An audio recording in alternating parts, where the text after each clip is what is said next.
Salut la grande famille, c'est encore moi aussi Béjo. Si tu es nouveau, tu es nouvelle sur ma vidéo, faut t'abonner sur ma chaîne YouTube, ma page Facebook, Instagram. N'oubliez pas de partager mes vidéos et aussi liker. Bref la famille, j'aimerais vous présenter une petite vidéo de Vagbé.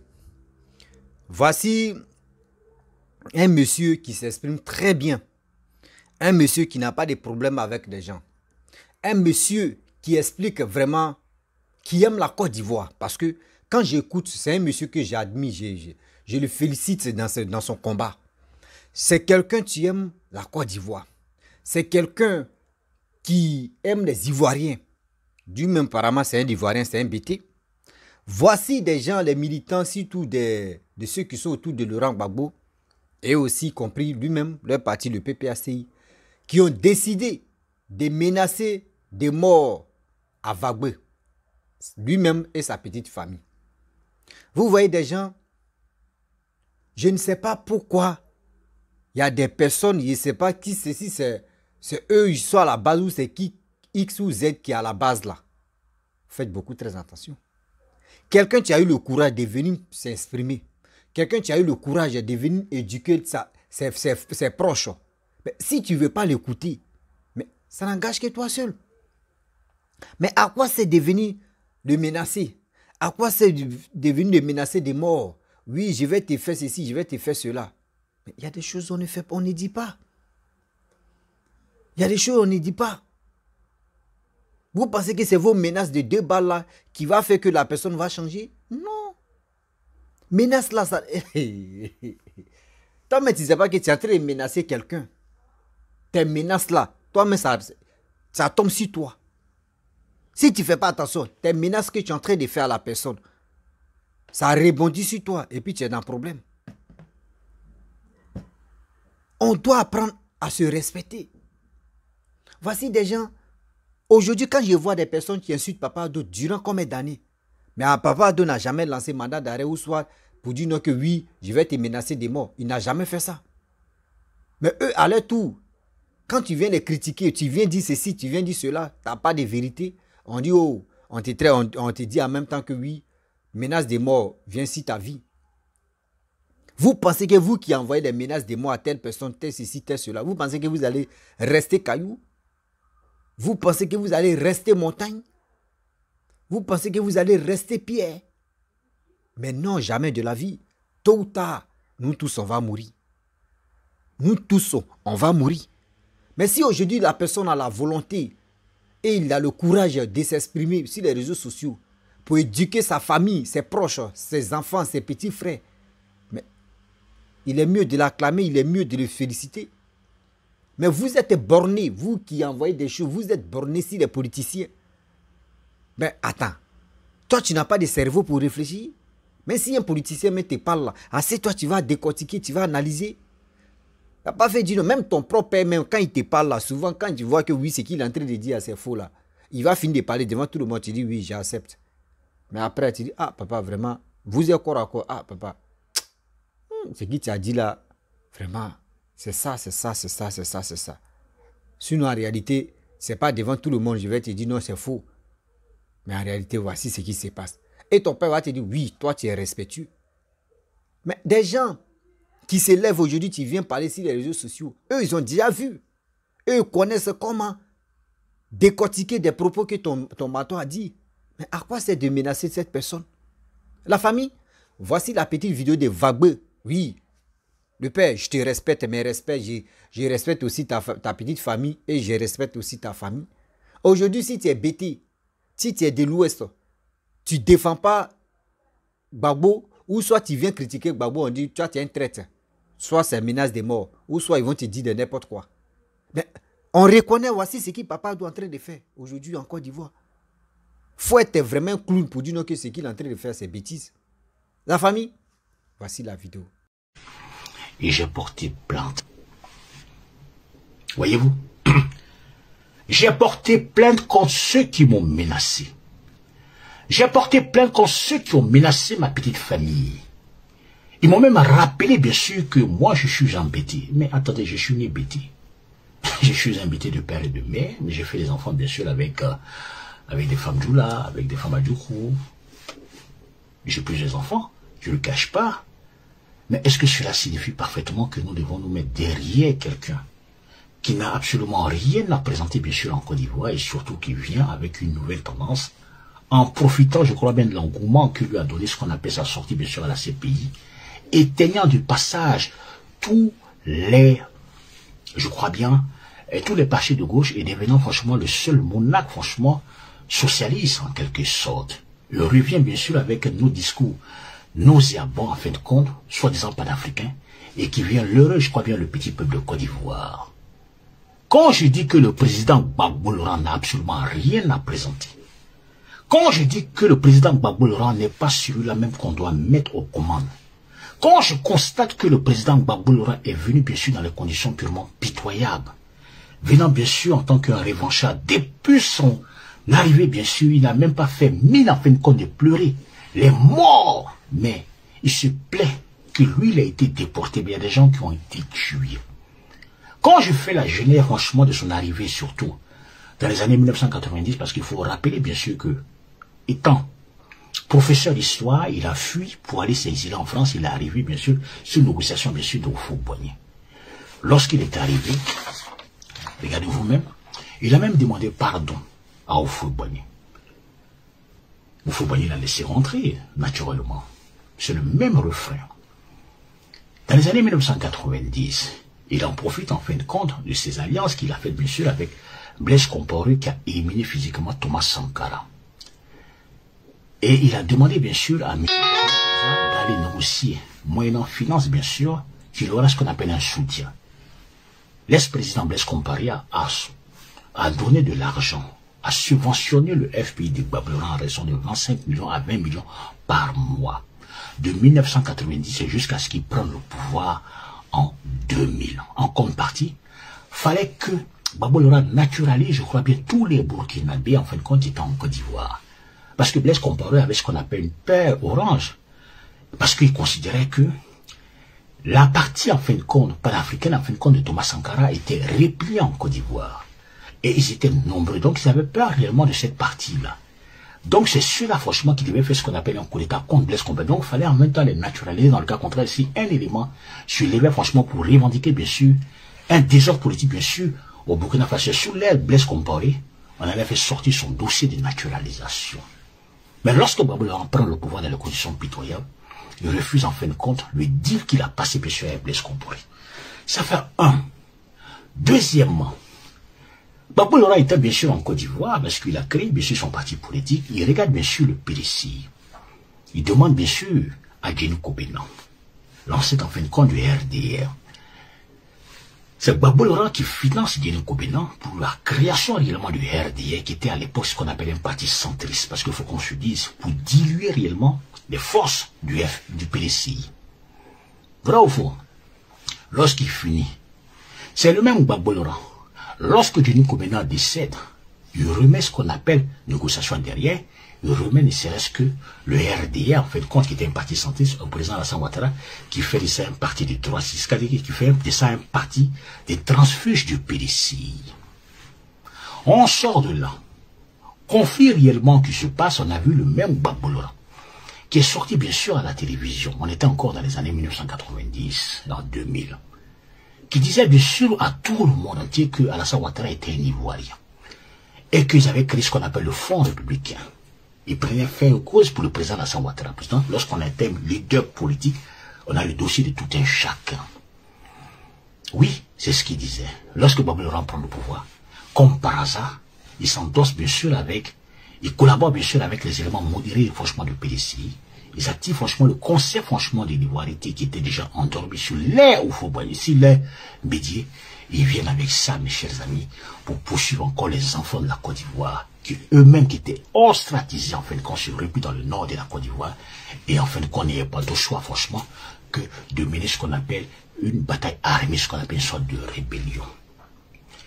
De là, Gbagbo Laurent active son réseau, parce qu'il faut qu'on parle, vous qui menacez les gens matin, midi, soir, parce que je lui dis, moi, quand je fais mes vidéos, je ne menace personne.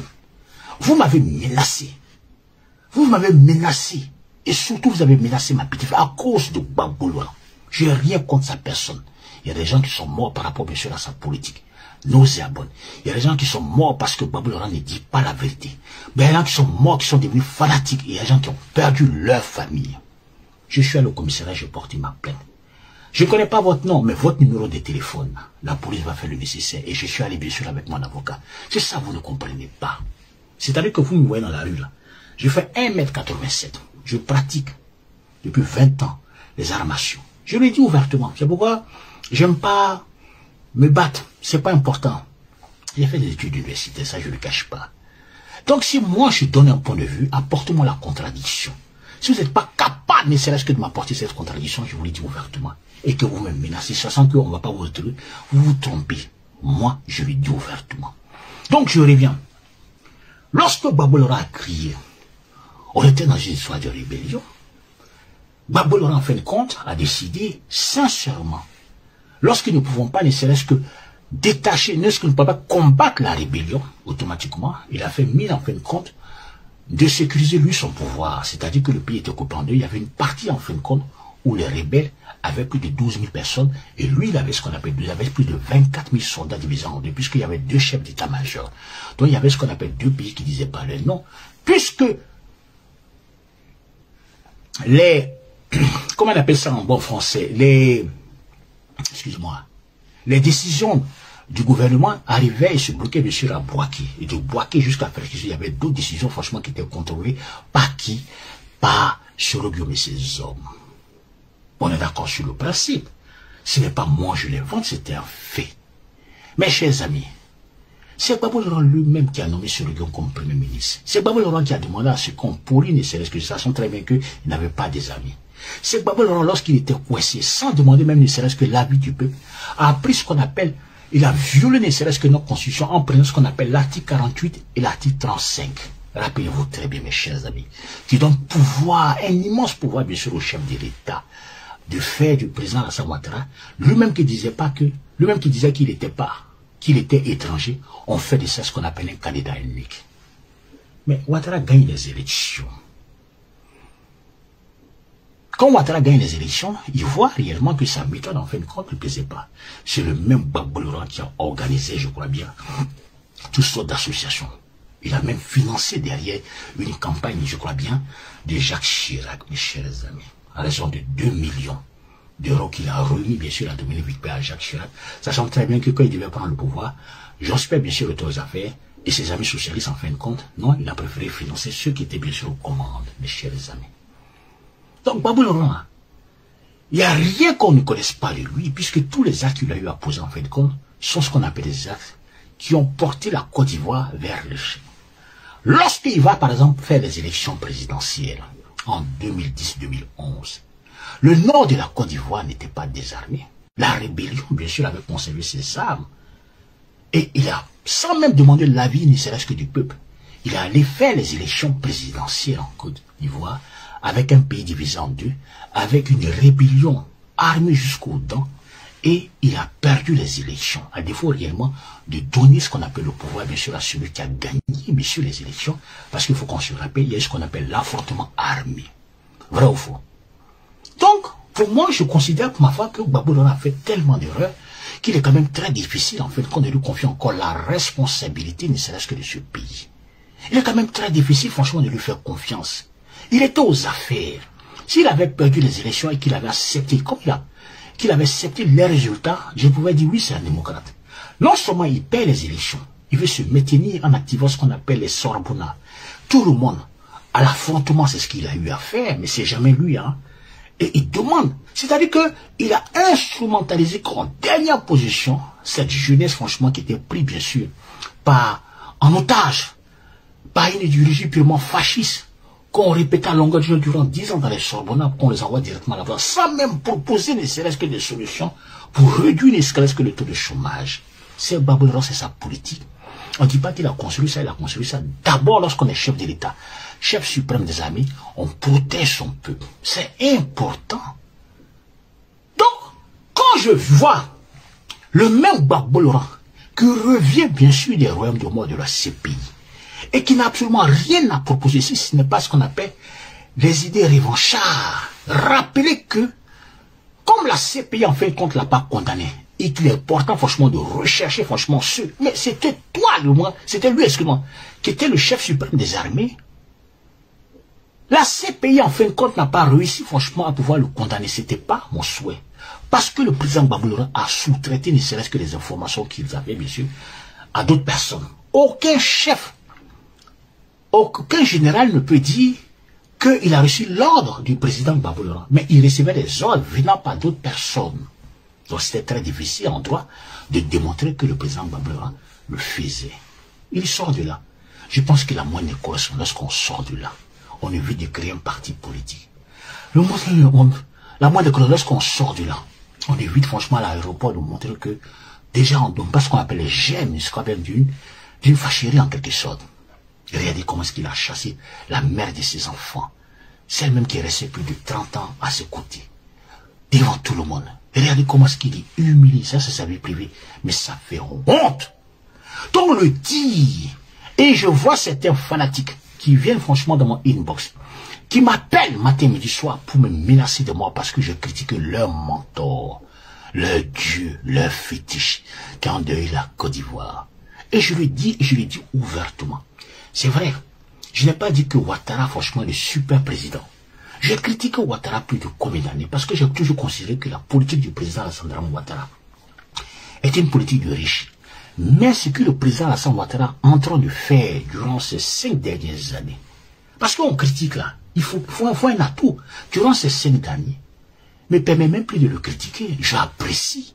Lorsque le président Alassane Ouattara avait désengorgé, ne serait-ce que Yopougon, mettez-moi sur le cœur s'il vous plaît, et le plateau, il crée ce qu'on appelle un pont incroyable.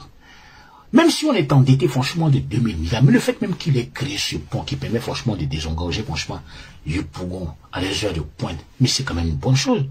Lorsque le président Alassane Ouattara, lorsqu'on appelle ce qu'on appelle les grands travaux, les routes un peu partout, les hôpitaux, je pense qu'il faut féliciter le travail qu'il est en train de faire, parce que là, c'est du concret. Parce que Ouattara, parce qu'il faut le dire, Ouattara vient du PDC. C'est un progressiste du PDC, et il y a ce qu'on appelle les conservateurs, qui incarnent le président Henri Konan Bédié. C'est-à-dire que c'est dans son nez. Vous voyez? Donc quand je vois que le président Alassane Ouattara, laisse-moi saluer Martine Ouria, comment vas-tu? Tu vas bien? Quand je vois que le président Alassane Ouattara, lui-même, après avoir été humilié, un peu partout durant plusieurs années, revient sur la place sans même vengeance, et c'est bien que mal, en fin de compte, de se faire respecter, autorisant ne serait-ce que les partis politiques à faire ce qu'on appelle du bruit. Et lorsque on prend en otage nos soldats, nos forces régaliennes, qui sont pris en otage durant plus de 6 mois, et que je vois que nos positions dirigées franchement par le monarque, je crois bien, Gbagbo Le Roi ne dit absolument rien, au contraire, content réellement qu'on bloque nos soldats régaliens, et qui nous permet franchement de faire, et je crois bien, qui nous protège franchement, qui nous sécurise, ce qui permet à ce que les acteurs politiques franchement font ce qu'on appelle des meetings de mensonges, qui ne sont pas soutenus franchement dans cette action. Je me pose la question. Comment je vois que le chef de l'État, le chef suprême des armées devient patriote, parce que moi je suis un patriote, je fais que applaudir. C'est pourquoi j'ai dit dans une vidéo, et quand je constate que les Gbagbo Le Roi sont toujours dans la vengeance et dans la revanche, ils demandent bien sûr à leurs éléments, ne regardent pas ce qu'on appelle la vice-présidente Odette Lorignon, elle-même, qui vient sur la place publique, en fin de compte, montrer ses carences intellectuelles et politiques, en disant clairement que le président Alassane Ouattara a fait partie des mercenaires. Elle revient encore à la charge sur Sissi Bakongo. Elle se permet à l'insulter copieusement une femme qui a été députée de la nation, n'a aucun vice-président d'un parti, c'est pas n'importe quel parti, et qui n'est pas recadré ne serait-ce que dans son parti politique. Mes chers amis, je me pose la question.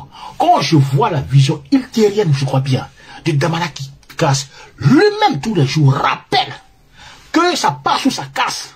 Et quand je vois la stratégie qu'ils ont mis en place, c'est-à-dire comme ils savent qu'ils n'ont pas d'aura dans le nord de la Côte d'Ivoire, comme ils savent qu'à partir de Boaké, leurs paroles ne sont pas prépondérantes. Au contraire, quand ils se mettent bien sûr à Abidjan. Comme Abidjan comporte plus de 6 millions à 7 millions d'habitants, et on concentre les efforts en fait de faire des meetings, réveiller ce qu'on appelle la conscience des opprimés, c'est-à-dire que pour les envoyer ne serait-ce qu'au front, le patriotisme, l'ethnitisme et le tribalisme en quelque sorte. Donc ils s'occupent d'Abidjan.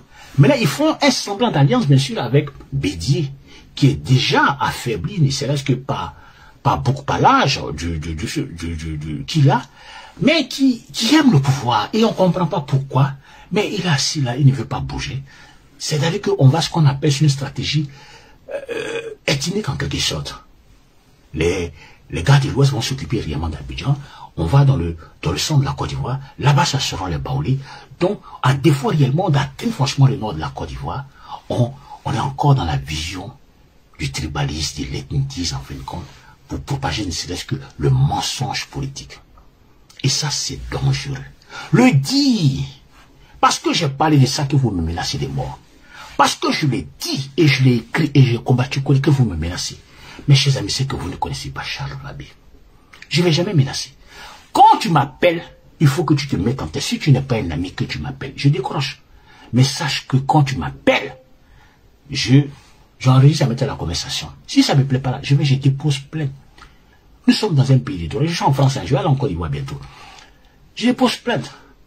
Quand tu menaces quelqu'un de mort, la conversation est sortie. Lorsque tu appelles un inconnu, ils vont te trouver. Ça, c'est une question de temps. Donc, toi qui m'as appelé, vous qui m'avez appelé matin, midi, soir pour me menacer, vous étiez nombreux. C'est tout. C'est pas parce que je suis bêté, je suis né bêté. Je suis né bêté. Mais Alassane Dramane Ouattara, qu'on le veut, c'est lui-même qui a permis à ce que Ouattara, franchement, prenne assise, bien sûr, en Côte d'Ivoire. C'est Gbagbo Laurent. C'est Gbagbo Laurent qui lui a donné ce qu'on appelle tous les attributs, en fin de compte, de faire sa politique. C'est Gbagbo Laurent qui a pris, ne serait-ce que, qui a violé la Constitution, en fin de compte, l'article 48 et l'article 35, parce qu'on a une Constitution qui donne plein pouvoir, bien sûr. C'est Gbagbo Laurent qui a nettoyé le chemin, je crois bien, pour le président Alassane Ouattara, pour qu'il devienne, je crois bien, président, je crois bien. Donc, s'il est devenu président, comment on ne devient pas président jusqu'à la fin de ses jours? Parce que la Côte d'Ivoire demeure, mais les hommes ont passé, ce sont les actes qui posent. Mais si toi, ça te fait mal, mais t'as qu'à te représenter dans des conditions où tu présentes ce qu'on appelle un projet de société, tu fais ce qu'on appelle un discours fédérateur, et tu vas maintenant demander pardon parce qu'il y a eu ce qu'on appelle mort d'homme lorsque tes intérêts, bien sûr, étaient menacés, Gbagbo Laurent. Vrai ou faux? Et c'est ce qu'il est en train de faire. Donc, vous pensez que je suis bête? Non, c'est la vérité. Et je l'ai déjà dit. J'ai dit que moi, et je l'ai dit de manière ferme, c'est pas le fait, c'est pas la fête, c'est le fait que moi j'ai vu, durant plus de 6 mois, le président chef suprême des armées, le chef de l'État, nos forces régaliennes étaient pris en otage. L'opposition a joué un jeu minable. Cette opposition a collaboré bien sûr avec ceux-là qui ont pris nos forces de défense en otage. On a vu une campagne franchement d'intoxication pour déstabiliser ne serait-ce que le régime du président Alassane Ouattara. Pourtant, nous avons nos forces régaliennes en fin de compte qui sont prises en otage. Nous n'avons pas vu, lorsque on vient par exemple sur la tribune de l'ONU, insulter le chef de l'État devant 180 ou 179 pays et qu'on ne voit pas ne serait-ce qu'un communiqué d'un parti politique d'opposition. À part bien sûr le COJEP qui a pris parti et qui a dit, il soutient l'action du chef de l'État. Je ne fais que dire merci à M. Blé Goudé. C'est sans doute la haute politique. Je suis en désaccord, bien sûr, avec le président Alassane Ouattara. Mais lorsqu'il s'agit de défendre nos intérêts, on se met d'accord et on gonfle les muscles et on va défendre. Quand on revient à la maison, on fait non pas la. C'est ce que la France est en train de faire. Par rapport, bien sûr, à la Russie, est-ce que vous entendez, bien sûr, un opposant parler contre l'Ukraine? Est-ce que vous entendez un opposant parler? Ils sont d'accord que la France envoie des armes à tous pour l'Ukraine. Ils ont même été, bien sûr, la télévision de Poutine, bien sûr, en France. Poutine, il y avait une télévision qui faisait ce qu'on appelle les élus. Ils ont été, ils ont tout bloqué. Personne, aucun opposant a levé le doigt pour dire que ce qui Macron a fait là, ce n'est pas bon. Ils sont d'accord. Mais quand ils reviennent à la maison, ils font les par la politique, ça finit pas. Voici la retraite, franchement, que les gens veulent augmenter de 64 ans. Ils sont en train de lutter, pourtant ils sont d'accord, bien sûr. C'est nos dossiers, hein. Mais 64 ans, ils ne sont pas d'accord. Macron est obligé, franchement, de prendre l'article qu'on appelle 49, qui lui donne plein pouvoir de faire ce qu'on appelle les passages. Mais tous les jours, les manifestations, pour une fois, vous n'êtes pas. C'est pourquoi je lui dis que Gbagbo Laurent ne peut pas revenir au pouvoir. Il ne doit pas revenir, Gbagbo Laurent. Gbagbo Laurent est ce qu'on appelle une menace. Le président Gbagbo Laurent, quelles que soient les idées, quelle que soit la philosophie, quelle que soit la manière dont ce dernier envoie ce qu'on appelle un langage, ceux qui le suivent, ils ont le droit peut-être de le suivre. Mais moi, je considère que quand je fais ce qu'on appelle le mea culpa de la politique du président Gbagbo Laurent, j'ai la chair de poule. Il n'y a même pas une lame de crocodile qui coule pour dire oui, il va faire semblant. Ça n'existe même pas. Il pense qu'à lui et à sa petite femme. Devant la nation qui a perdu des êtres chers. Il pense on doit revenir encore. C'est-à-dire qu'il est encore dans la vengeance, dans la revanche. Et c'est malheureux. Ils n'ont aucun programme politique. Tellement les vengeances et les revanches, franchement, prennent le dessus réellement sur leur programme politique. On ne les écoute même pas. C'est ça le problème. C'est de ça que je parle. Donc si c'est à cause de ça, vous allez me menacer. Mon cher ami, mon téléphone, c'est pas caché. Menacez-moi. Je vais à la police, je porte ma plainte. C'est normal. J'ai déjà porté plainte contre tous ceux qui m'ont menacé de mort. Je le dis. Vous m'avez appelé en inbox. Vous m'avez appelé pour me menacer. J'ai enregistré toutes les conversations. Vous êtes allé encore plus loin. Vous m'avez appelé, vous pensez que vous allez jouer franchement sur l'ethnie. Je suis embêté. Oui, je le suis. Mais je suis en même temps journaliste, je suis un intellectuel. Je veux quelque chose de bien pour mon pays. On dit apporter ce qu'on appelle des propositions, ce qu'on appelle de la contradiction, bien sûr, au pouvoir. Faites ce qu'on appelle des débats constructifs, ou que lorsqu'on vous écoute, argument contre argument. On a assisté, bien sûr, à ça dernièrement avec Touré Mamadou, qui a battu, bien sûr, par point, le vice-président, bien sûr, du parti Gbagbo Laurent, même s'il a su se défendre, Katina, mais on avait l'impression qu'il avait la part maîtrise, en fin de compte, de son dossier. C'est ça, le problème. Donc, quand il y a des dossiers comme ça, quand il y a des débats comme ça, ça permet franchement de lever ne serait-ce que le débat politique. Mais quand il y a des injures, vous pensez que les injures là, vous pensez que, plus vous insultez les gens, on va vous voter. C'est vraiment malheureux. C'est pourquoi je dis toujours, mon cher ami, je le dis et je le dis, 2025, que Gbagbo Laurent se présente, que le parti du président Gbagbo Laurent se présente, ça c'est le problème. Le président Alassane Ouattara a déjà montré qu'il est prêt pour les Ivoiriens. Le chef suprême des armées qu'il a déjà montré qu'il est d'accord. Le paysage, la transformation réellement du paysage politique, et je lui dis ouvertement, quand Ouattara va partir, il ne va pas prendre tous ses ponts pour partir. Il ne va pas prendre vraiment ses routes pour partir. Quand Ouattara s'en va là, demain, ce qu'il a laissé là, c'est ce qu'on appelle laisser des traces. Voilà, quand on regarde, on a dit, ah, il faut bien laisser des traces, mais Ouattara, en fin de compte, il a fait mieux. Celui qui va venir là, on va dire, tu as vu ce que les autres ont fait. Il faut dépasser encore. C'est la Côte d'Ivoire qui gagne. C'est de ça qu'on parle lorsqu'on fait de la politique, on laisse des bonnes traces. Mais sincèrement, il faut qu'on soit d'accord. Mes chers amis, je voulais vous interpeller par rapport à ça. Vous voyez? Je voulais vous interpeller par rapport à ça. Tu vois? Ceux qui viennent, par exemple, vous dire que le PPAC de Gbagbo Laurent n'a rien à proposer aux Ivoiriens. Le parti du président de Gbagbo Laurent n'a absolument rien à proposer. La plupart de ceux qui lancent la fatwa, ne serait-ce que sur les Ivoiriens, sur les autorités de ce pays, sont dotés, ne sont même pas dotés d'une capacité intellectuelle de réflexion assez poussée. Ils montrent leur carence politique. C'est ça. Lorsqu'on fait de la haute politique, le comportement, la manière de penser, le dialogue, le débat, tout ça là, ça joue.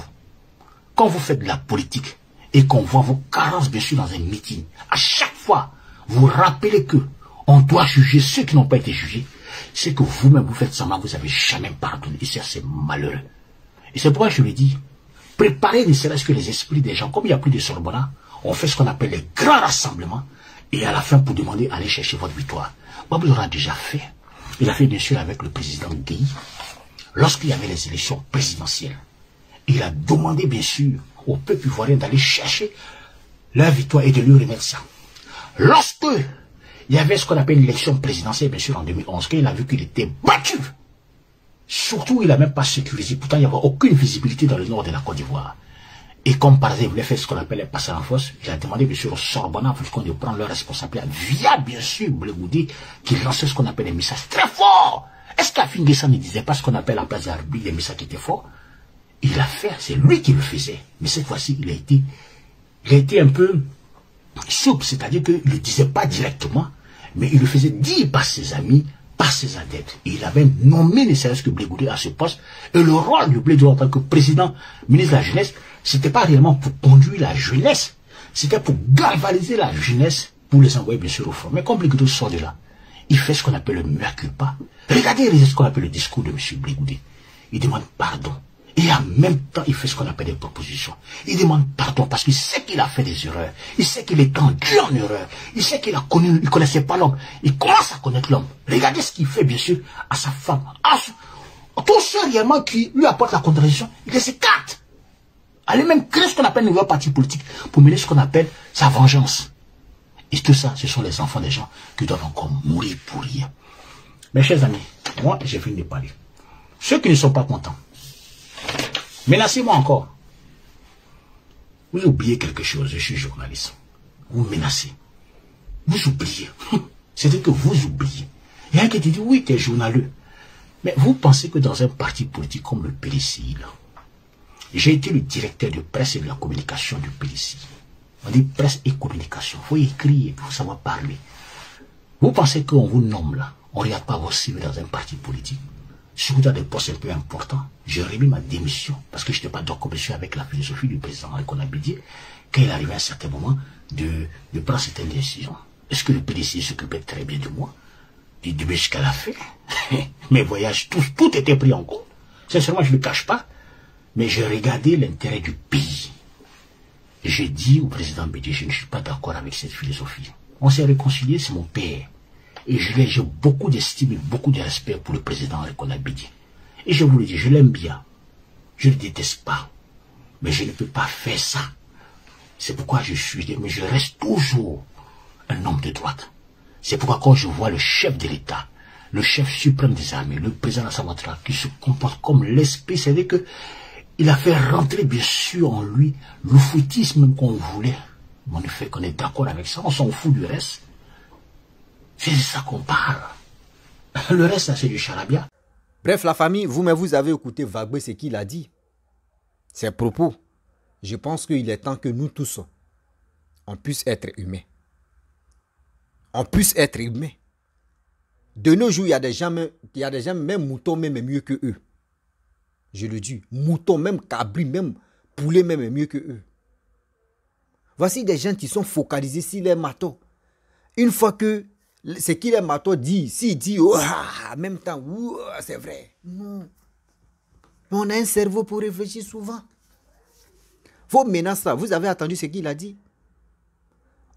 De temps que toi tu passes ton temps à dire que moi je vais le menacer, s'il a les révélations là, il va venir étaler ça sur les réseaux sociaux. Ça va détruire encore la communication aussi, comment dirais-je, partie de ton bâton. C'est ça, vous n'avez pas compris. Vous venez en e-boss, vous appelez, toi tu as parlé ça en e-boss. Mais lui il va venir te détruire même au monde entier. C'est pour qui tu fais mal. C'est pour lui qui fait mal. Parce que toi, tu te caches, tu tiens un avatar qui vient polier les, qui vient se muscler si des vidéos des gens en commentaire. Eux viennent, tu vois les commentaires même, ils sont musclés si les commentaires. Mais le temps que tu viens te muscler si commentaires là, mon frère, il faut avoir le courage de venir t'exprimer. Arrêtez de menacer ou arrêtez de dire des bêtises. On dit on est un pays de droit, on est un pays de loi. Vous étiez au pouvoir. On a vu comment vous avez géré le pays.